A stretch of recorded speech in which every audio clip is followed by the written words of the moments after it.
Op die ouderdom van 11 is my ouers geskei.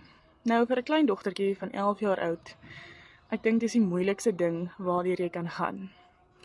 Lang storie kort, voor die egskeiding was ek baie stil, ek was teruggetrokke, geen selfvertroue gehad nie. Okay, toe gebeur die skeisaak in my omstandighede. Daarna moes ek leer om vir myself te begin opstaan. Ek moes baie goed leer. En een van hulle is om selfvertroue te kry. Nou, ek was nog altyd baie hardwerkend van kleins af. Ek het planne gemaak en werkies gedoen. Maar die selfvertroue en die keuses maak was vir my die moeilikste ding om te leer.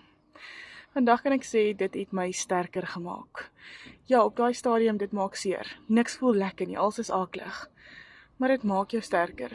En as dit nie vir daardie egskeiding was nie, het ek 10-1 nooit genoeg selfvertroue opgebou om actually te kan doen wat ek vandag doen nie.